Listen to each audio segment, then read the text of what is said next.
કહેવાય, આ તો વ્યાજ. વ્યાજ તારો છે ને પૃથ્વી પરથી સૌથી તેજસ્વી તારો. આનાથી એક કોઈ તારો તેજસ્વી નથી.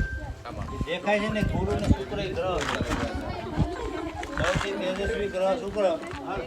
આકાશ દર્શન કરશો ને ત્યાં સુધીમાં તમારે લગભગ આમાં આકાશની અંદર આપણે 1,00,000 2 લાખ તો કિલોમીટરનું અંતર કાપી નાખ્યું બ્રહ્માંડમાં. આવડા મોટા ચકડોળમાં બેઠા છે, એટલી ઝડપથી ફરે છે, છતાં આપણને કેવું લાગે છે? બધું સ્થિર લાગે. કેવું લાગે છે? 6 કલાક હોય તો 2 વર્ષે, 3 વર્ષે, 4 વર્ષે, 24 એટલે 1 દિવસ થઈ ગયો. થઈ ગયો. એટલા માટે આપણે દર 4 વર્ષે ફેબ્રુઆરીના કેટલા દિવસ આવે? 29 એટલે આપણે 28 શું કરીએ છીએ? 29 એને કહેવાય.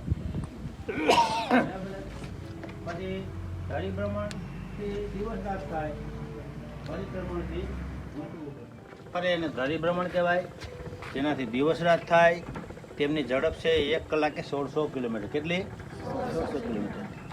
પછી જે સૂર્યને ફરતે ચક્ર લગાવે છે, બધા જ ગ્રહો ચક્ર લગાવે છે, નવા નવા તારા દેખાશે અને એકદમ વાદળ જેવું દેખાય, ધાબા જેવું. એ વાદળ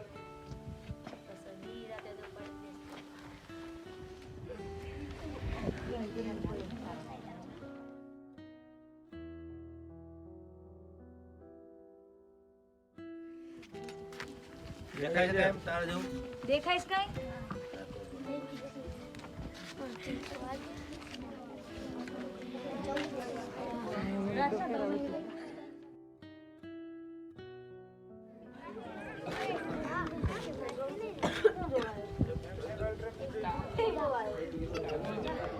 કે 9.5 સુધી દેખાય, પછી દેખાય નહીં. પછી પૃથ્વીના પડછાયામાં આવી જાય એટલે આપણને દેખાય.